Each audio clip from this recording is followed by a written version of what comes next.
Witajcie, z tej strony standardowo Damian, witam Was na kanale VSlot Polska i dzisiaj jest materiał, na który z tego co się orientuję wiele osób czekało, bo pokażę Wam w jaki sposób za pomocą przełącznika ręcznego można sterować silnikiem krokowym, wykorzystując dwa Arduino, które między sobą będą się komunikowały. Jeśli jesteście zainteresowani, tak jak zawsze zapraszam Was do oglądania tego materiału wideo.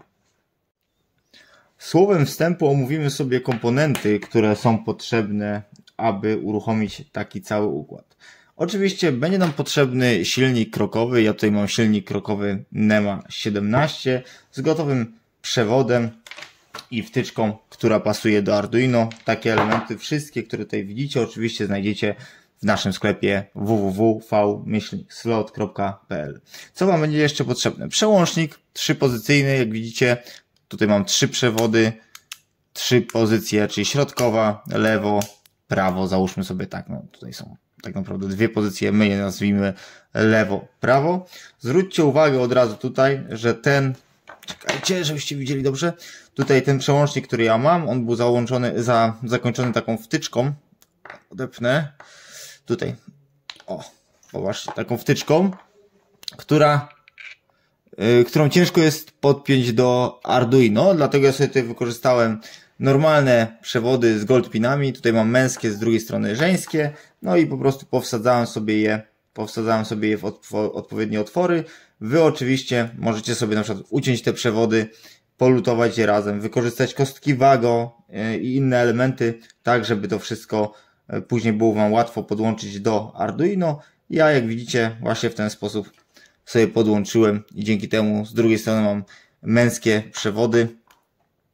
Tutaj były męsko-męskie. Nie wiem, czy się nie przejęzyczyłem. Męsko-męskie musieliśmy tutaj też wsadzić do gniazda, czyli trzy przewody męsko-męskie, które będą nam służyły do tego, żeby później ten przycisk podłączyć sobie właśnie do płytki Arduino. No oprócz tego przygotowałem sobie kilka przewodów męsko-żeńskich goldpin. Tutaj mamy męskie, tu mamy żeńskie. Będą one nam również potrzebne. Mamy, jak widzicie, Arduino Uno, to jest akurat jakiś klon. I tutaj mamy drugiego Arduino Uno razem z CNC Shieldem założonym. Nie będę w tym filmie opowiadał też, żeby go strasznie nie przedłużać, o tym jak połączyć płytki, bo tych filmów jak podłączyć CNC Shielda razem z Arduino Uno na naszym kanale znajdziecie już kilka. Założone step sticki tutaj mam chyba osi X i Y, jak dobrze pamiętam. I co jeszcze? No oczywiście, będzie nam potrzebny zasilacz. Ja tutaj mam tą swoją prowadnicę, którą też możecie zobaczyć na naszym kanale, którą aktualnie sobie rozbudowuję, sterowanie głosowe, czy śledzenie obiektów, więc jeżeli ktoś byłby zainteresowany, to też zapraszam do naszych materiałów wideo. I tutaj mam zasilacz 12V, przewody ja sobie tutaj pociągnąłem, jak widzicie. Doprowadziłem do zasilania w naszym CNC Shieldzie, czyli 12V podłączone bezpośrednio pod CNC Shielda. I tak naprawdę przewód USB, który Wam będzie potrzebny do tego, żeby za chwilę wgrać oprogramowanie na Arduino i komputer. I to jest wszystko. Możemy, myślę, zaczynać. Jeśli o czymś zapomniałem, to na pewno Wam jeszcze powiem w trakcie trwania tego materiału wideo. A tymczasem nie będziemy przedłużać, tylko zabieramy się do pracy.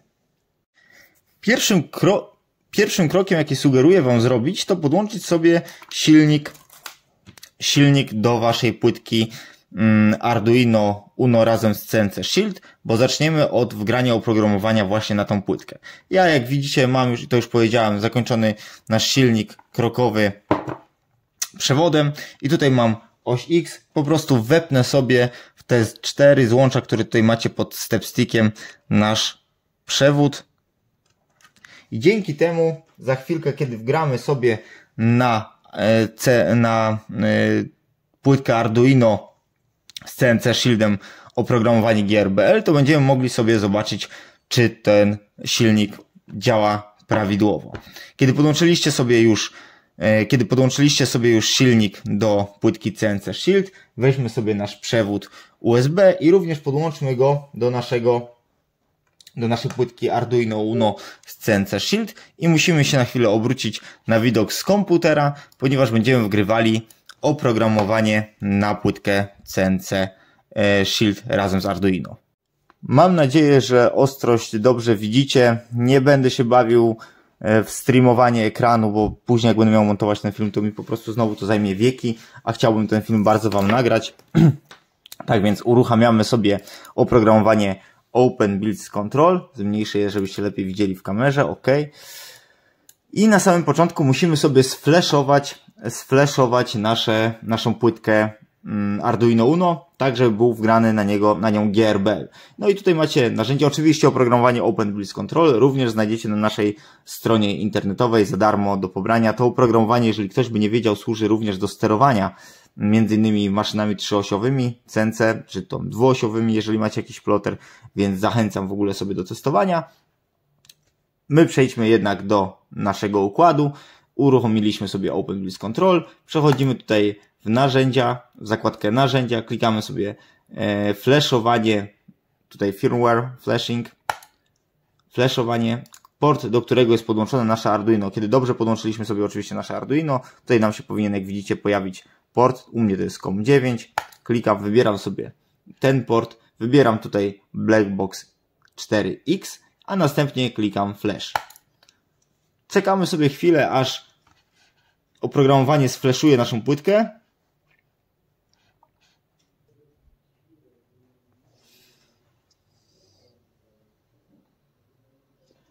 I jak widzicie, mamy tutaj sflashowaną naszą płytkę, więc tutaj mamy komunikat, że flashowanie ukończone. Klikamy sobie teraz Connect.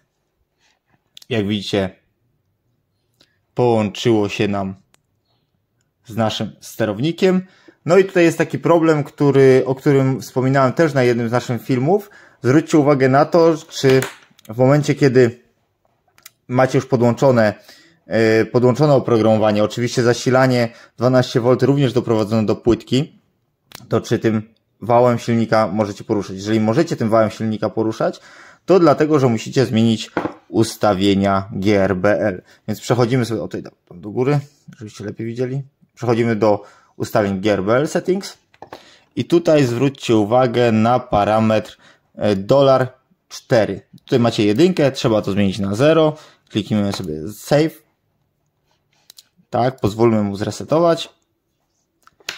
I w tym momencie ja już palcami naszego wału silnika nie obrócę. On trzyma, więc to jest taka pierwsza uwaga. No i druga rzecz, którą musicie zrobić, to wybierzcie sobie tutaj na razie jakąś maszynę ze standardowych. Ja najczęściej wybieram sobie tutaj Open Build Lead CNC1010, dlatego że tutaj wiele parametrów zostanie już wprowadzonych do GRBL-a. Nie będziecie się musieli po prostu tym martwić, na samym początku przynajmniej, więc warto sobie to zrobić na samym początku, kiedy to robicie. Poczekajmy chwilę. Znów pozwólmy mu się zresetować.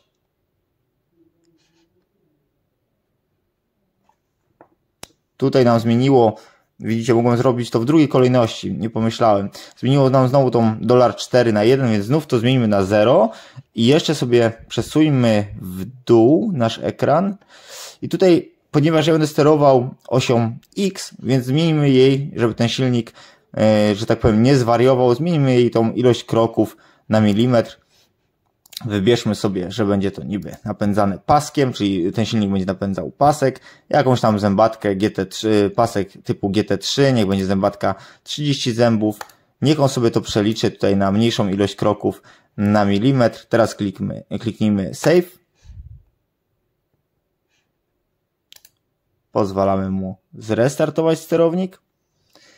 No i teraz zwróćcie uwagę, mam nadzieję, że to będzie widać, że ten wał silnika nie ma żadnej naklejki, żebyście mogli to lepiej zobaczyć, ale w momencie, kiedy przejdziemy sobie do sterowania maszyną, tutaj sobie zmieńcie ten suwak na to, że tak długo jak trzymacie przycisk X plus czy X minus, tak długo ten wał silnika się powinien kręcić. Tam maksymalnie to jest 1000 mm, ale nie o tym mowa. Kliknijmy sobie teraz na plus i jak widzicie, nasz silnik obraca się X minus. Silnik obraca się w drugą stronę. Tak więc GRBL-a mamy wgranego na nasze Arduino Uno i CNC Shield, więc możemy przejść sobie do kolejnego etapu. Klikamy Disconnect i wracamy do naszych płytek.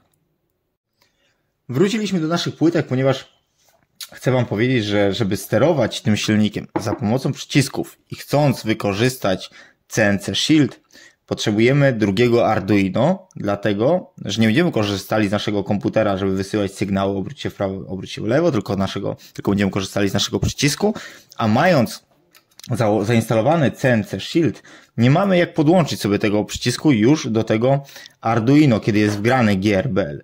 Co innego by miało miejsce, kiedy byśmy nie korzystali z CNC Shielda, wykorzystali TB6600, przykładowo sterownik zewnętrzny, no to wtedy możemy sobie pozwolić zrobić to wszystko tak teoretycznie na jednym Arduino, ale to myślę jest trochę bardziej skomplikowany temat, dlatego może, jeżeli będziecie oczywiście chcieli, nagram dla Was taki materiał zupełnie osobno. Dlatego więc muszę Wam powiedzieć, że to Arduino będzie wysyłało do tego Arduino sygnały, a to Arduino będzie otrzymywało impulsy, sygnały również, w którym kierunku ma się poruszać silnik, jakie ma komunikaty wysyłać, właśnie dzięki naszemu przyciskowi. Więc tyle. Musimy wrócić do naszego oprogramowania, żebyście zobaczyli, co będziemy wgrywali na to Arduino, które tak naprawdę będzie sterowało tym drugim Arduino. Od razu sobie podłączymy przewód USB do naszego drugiego Arduino i wracamy do pulpitu na komputerze. Oprogramowanie, które będzie Wam również potrzebne, to jest oprogramowanie, które pomoże Wam wgrywać na Arduino różne programy. Ci, co pracują z Arduino, i tutaj od razu moja uwaga, standardowo.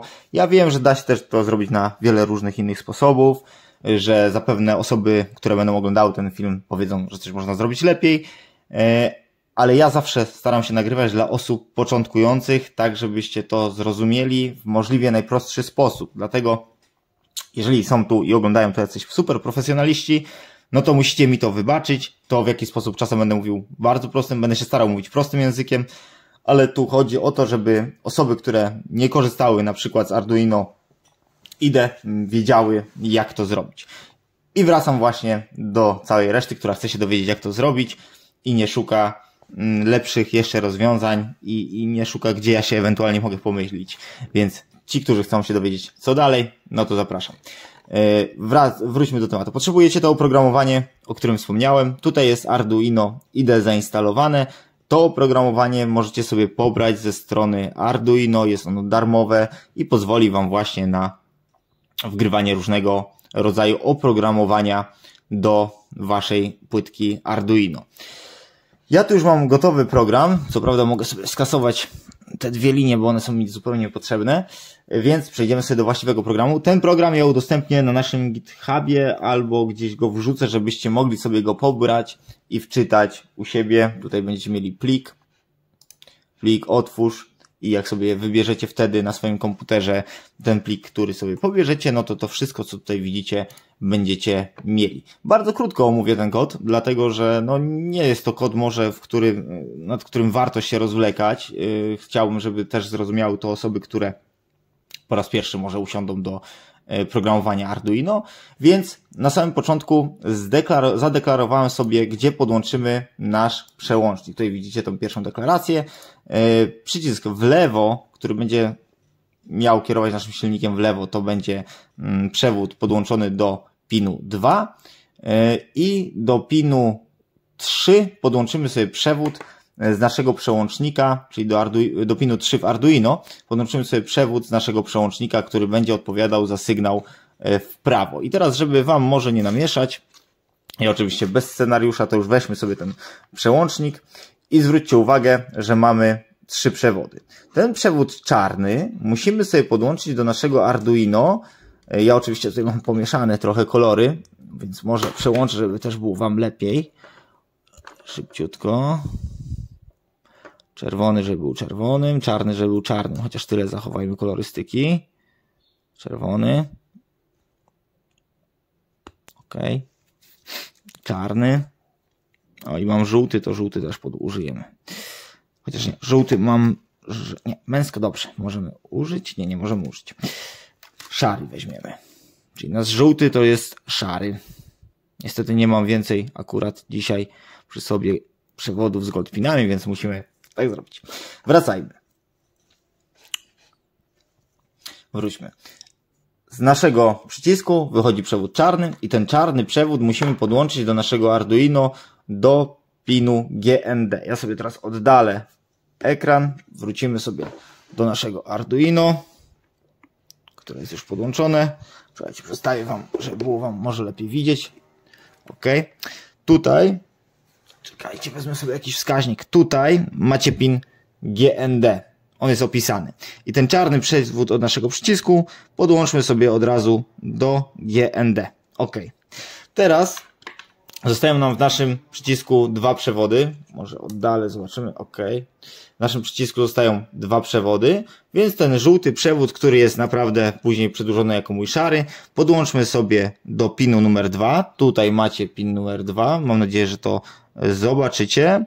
One są wszystkie opisane w Arduino, więc nawet jeżeli tutaj nie widać na materiale wideo, to jeżeli będziecie mieli swoje Arduino, to na pewno to zobaczycie. I teraz ten ostatni przewód, który nam został czerwony, podłączmy sobie do pinu numer 3. Więc nasz przycisk w tym momencie mamy podłączony do naszego Arduino i wracamy z powrotem na widok z ekranu, żebym mógł Wam dalej opowiedzieć, co tutaj jest. Czekajcie, ustawię sobie. OK. Dobra, mam nadzieję, że widać. Tak więc, tak jak na początku powiedziałem i to, co przed chwilą zrobiliśmy, jeden przewód sterujący podłączyliśmy sobie w lewo do pinu 2, w prawo do pinu 3. Następnie musimy tutaj, to też jest niepotrzebne, to skasujemy. OK. Następnie mamy tutaj komendy, które mówią o tym, jak ten przycisk działa i tak dalej, ale tak jak powiedziałem, nie będę Wam o tym teraz opowiadał. Kolejnym etapem jest otwarcie portu, po którym będą się komunikowały te Arduino. Ponieważ graliśmy sobie GRBL-a wykorzystując OpenBliss Control, tutaj jest ustawiona komunikacja szeregowa 11 000, dobrze mówię? 115200. Nieważne, to też Wam pewnie niewiele powie, nie o to chodzi, żebyśmy tutaj poruszali każdy aspekt.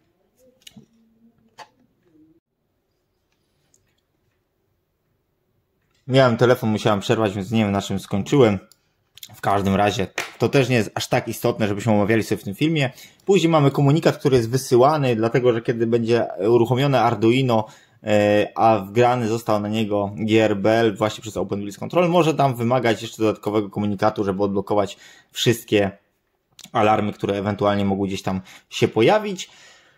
No i mamy komendy, które są wysyłane po wciśnięciu przycisku w lewo, G0, X-1. Jeżeli jest wciśnięty przycisk w prawo, no to jest wysyłana komenda G0, X1 i przerwa setka, żeby pomiędzy tymi, jakby te komunikaty wychodzą z tam przerwą, że jeden za drugim, tak żeby Arduino też wiedziało, co ma robić.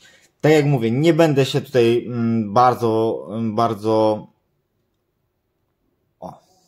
żebyście lepiej widzieli, bardzo rozwlekał nad tym kodem, po prostu jeżeli będziecie chcieli, to możemy sobie omówić to w osobnym materiale wideo, ale ponieważ to jest taki pierwszy materiał wideo, więc bardzo króciutko kod będzie do pobrania. Jeżeli ktoś będzie chciał, to możecie sobie go pobrać i zainstalować. I przetestować oczywiście. Więc teraz ten program, który tutaj widzicie, musimy sobie wgrać na nasze Arduino. W tym celu wybieramy sobie port, do którego jest nasze Arduino podłączone. Tutaj mamy port 6. Klikamy sobie wgraj, tutaj tą strzałeczkę.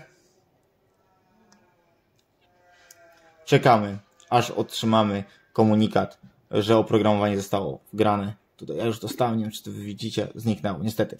Tutaj będzie taki komunikat z prawej strony, że wgrano pomyślnie. No i jeżeli mamy już podłączony nasz przewód, nasz przycisk, możemy sobie przejść tutaj, ja mam otwarte, więc kliknę sobie jeszcze raz.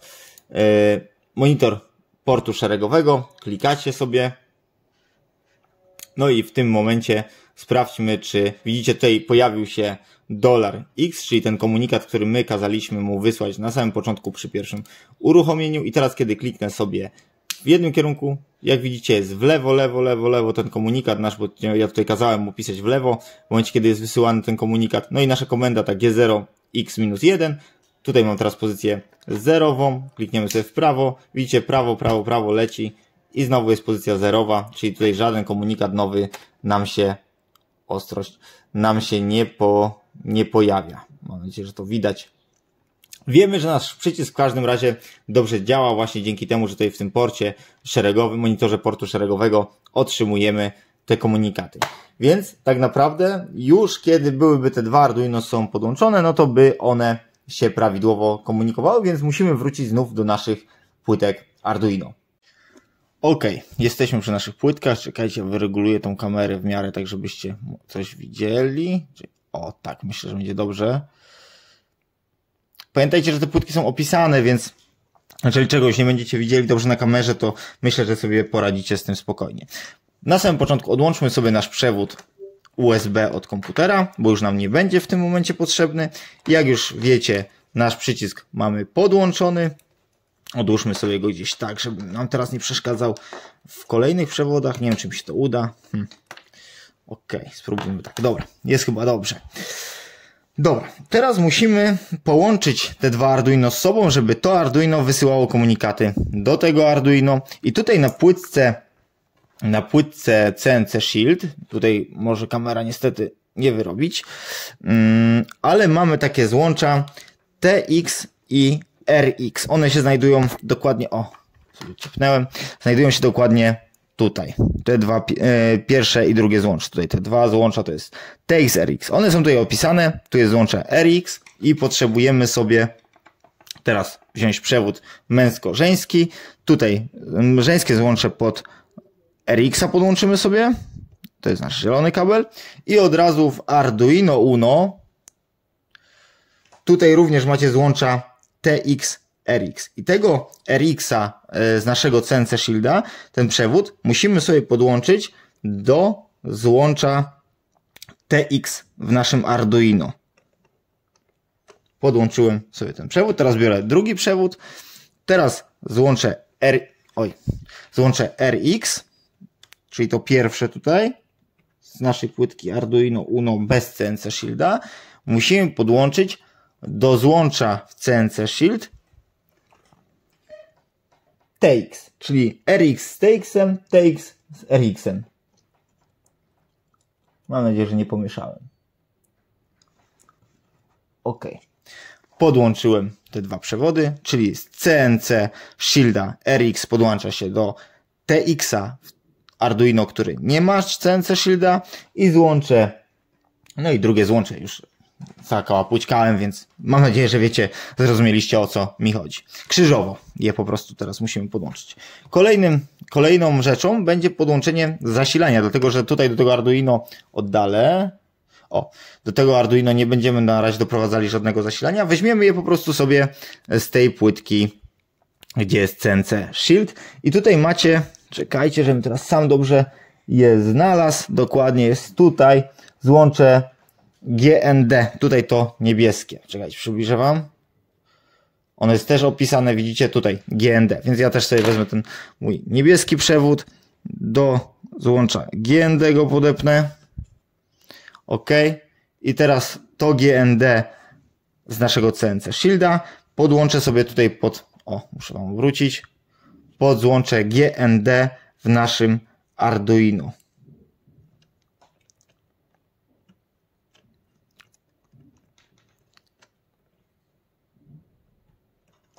OK, mamy podłączone. No i ostatnie to jest 5V. Znowu weźmiemy sobie z naszej płytki CNC Shield. Tutaj jest znowu pin, on już chyba będzie zasłonięty z tamtej strony. Tutaj 5V też jest opisany. Musimy sobie to podłączyć. OK. I następnie do płytki znowu Arduino Uno podzłączę 5V. Ono się znajduje tutaj. Już go pewnie nie zobaczycie, bo jest zasłonięte przez inne przewody. I widzę, że brakuje nam ostrości niestety. No niestety. Ale tutaj macie złącze 5V, do którego też trzeba podłączyć sobie przewód, czyli tutaj te 5V bierzemy sobie z CNC Shielda do naszego Arduino. I teraz nasze Arduino tutaj, które ma CNC Shielda, musimy zasilić. Tutaj jest od mojego zasilacza jack, więc od razu ja sobie go wepnę. Jak go wpięłem, to zauważcie, w naszym Arduino zapaliły się tutaj diody zasilania, więc jest wszystko OK. No i oddalę teraz kamerę. myślę, że mamy wszystko prawidłowo podłączone, więc możemy sobie przetestować nasz układ. Weźmy nasz silnik, zobaczymy, czy on się obraca. Jak widzicie, silnik obraca się w jednym kierunku. Teraz silnik obraca się w drugim kierunku, więc... Aha, jeszcze wam pokażę ten klawisz. Uwaga, stop, zatrzymał się w jednym kierunku, stop, w drugim kierunku. Więc myślę, że efekt osiągnęliśmy, jaki chcieliśmy. Oczywiście to jest ten kod cały, który wgraliśmy, jeszcze można sobie dopracować. Ja pokasowałem, wam powiem tutaj w przerwie, pokasowałem, jak wam opowiadałem o tym kodzie na Arduino, kilka linii, które jednak były potrzebne, dlatego je dodałem. Nie wiem, dlaczego sobie ubzdurałem, że są mi niepotrzebne, dlatego dodałem je z powrotem do kodu i teraz to działa tak, jak powinno. Tak więc mam nadzieję, że ten film jest tym, czego oczekiwaliście, chociaż wstępnie. Jeżeli będziecie chcieli dowiedzieć się więcej, będziecie chcieli, żebyśmy rozbudowali sobie ten kod, żebym poruszył jakieś tematy, które słabo zostały może poruszone w tym materiale wideo, to oczywiście dajcie znać w komentarzach. Postaram się dla was nagrać, ewentualnie, jeśli będzie taka potrzeba, jeszcze jeden film. I tak jak powiedziałem, życzę wam powodzenia w podłączaniu waszego układu.